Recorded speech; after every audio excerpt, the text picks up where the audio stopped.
Good morning, Madam Doctor. I was given the task of critically analyzing and examining my spiritual worldview and its influence on the Nyama community. Now, in the relationship to what we're supposed to record and upload as a video, you realize that Amai is a respected spiritual leader of the Nyama people according to the history. That represents an indigenous worldview in which spiritually, culturally, and nature are inseparable. Her belief that the rainforest is a sacred living entity inhabited by ancestral spirits shapes the community's religious beliefs, cultural identity, and environmental practices. This world overview emphasizes that human beings are part of nature rather than separate from it. However, globalization, modernization, deforestation, and cultural changes threaten the survival of such indigenous knowledge system. Preserving and transmitting these traditions requires knowledge and a very big system of understanding. Education, documentation, and legal protection in making this exist. Amai's overview and worldview on religious practices. We come ahead to learn that Amai teaches that the rainforest is a sacred because it is a dwelling place of ancestors. As a result, religious life is centered, on maintaining a respectful relationship with the nature. The Nyama people perform rituals, prayers, and sacrifices, in addition to seasonal ceremonies within the forest to seek guidance, healing, protection, and blessings from ancestral spirits. These religious practices reinforce moral values such as respect, gratitude, obedience, and communal responsibilities. As a village leader, Amai serves as a spiritual mediator between the living community and ancestors. Her leadership ensures that traditional ceremonies are conducted correctly and that cultural values are passed from one generation to another. Oral storytelling, songs, dances, proverbs, and rituals become important methods of religious education. Human nature and independence. The Nyama worldview demonstrates that humans and nature depend on one another for survival and well-being, rather than viewing the rainforest merely as being the source of economic resources. That is now where we understand that this ancestral leader called Amai describes and teaches that the possessors of the spiritual values that deserve protection, that every tree in this forest, rivers, animals, and plants have meanings within the community spiritual beliefs. In this, Madam Doctor, we come to learn that there is a very big relationship between nature and our beliefs, whereby you have seen in Uganda a tree called Nakaima in Mwende district that is protected by the people of Uganda, so that it is used for belief, for ancestral practices and traditional beliefs. So when we relate it to the story of the Nyama people and their leader, Amai as she teaches. We draw an understanding that this promotes environmental conservation.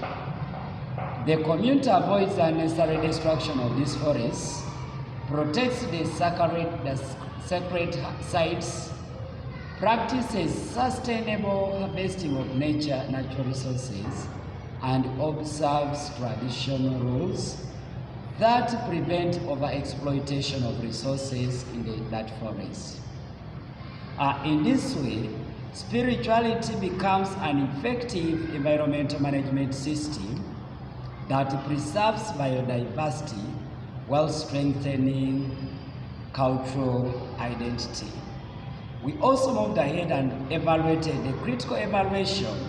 How does Amai's world overview promote environmental sustainability and social unity? It also faces several challenges in contemporary society.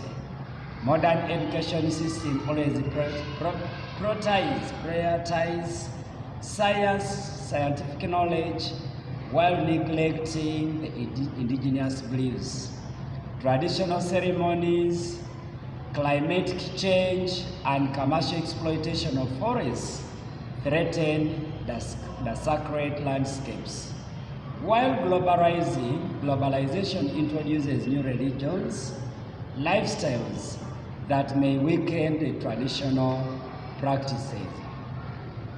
Some critics argue that indigenous beliefs should be examined critically where they conflict with human rights and scientific understanding. However, aspects of indigenous spirituality, particularly environmental stewardship, community cooperation, and respect for nature, offer valuable lessons for addressing current ecological challenges. Transmitting indigenous knowledge system can also be one way to strengthen ways how we can preserve the environment depending on Amai's procedure. You realize that we can strengthen it through several strategies that can help to preserve Nyama people's indigenous knowledge. For instance, we can do intergenerational learning. Elders like Amai should continue mentoring young people through storytelling, ceremonies, preservation of culture, participating in community rituals. We can also promote the conservation of the environment basing on Amai's spiritual directives and guidelines through documentation, traditional knowledge, oral history, songs, medicinal practices, and spiritual and rituals should be regarded and recorded through books, audio recordings like I'm doing now, video recordings like I'm also doing now, and digital archives while respecting the community ownership. We should also base on the education system that incorporates education that is indigenous knowledge based into the curricula alongside modern scientific education, enabling learners to appreciate both perspectives will make us integrate our indigenous understanding and conserving the environment. Then we should move ahead and look at the legal recognition. Government should recognize indigenous land rights and protect the sacred forests through supportive policies and legislation. Then the other one, how we can promote it is through community participation. The Nyama people themselves should lead preservation initiatives in ensuring authenticity and cultural integrity rather than allowing external institutions to control their heritage. We should also look at the responsibilities that involve the use of technology. Digital platforms, documentaries, online archives, and mobile applications can help to preserve language, stories, rituals, and cultural practices for future generations. We can do that by recordings, using apps like TikTok, X, and the rest to promote the preservation of the environment in relationship with the cultural beliefs and practices. Now, in conclusion, my spiritual worldview profoundly shapes the Nyama community by integrating religious practices, cultural identity, and environmental stewardship. Her teaching demonstrates that humans and nature exist in relationship with a mutual dependence, where caring for the environment is both spiritual and social. Although the indigenous knowledge system faces significant challenges from modernization and globalization, they remain a valuable source of ecological wisdom and cultural resilience. Through education, documentation, protection, community leadership, and responsible use of technology, indigenous knowledge can be preserved and transmitted to nature generation, contributing not only to cultural survival, but also to global efforts towards sustainable development and environmental conservation. The above communication or my deliberation was based on the following references. We have Buckford and Etheridge, J. of 2020. That documentation talks about religious and sustainable development. Then we have the United Nations Educational, Scientific, and Cultural Organization reference to 2022, whereby it talks about the local and indigenous knowledge as a link. Then the other one is Grimm and Tucker, J. Then Tucker, M.E. of 2014, Ecological and Religion, it was an island press release. Then lastly, my presentation also based on the reference of the United Nations 2021 United Nations Declaration of the Rights of the Indigenous People. I beg to submit, and I'm so grateful. Thank you so much.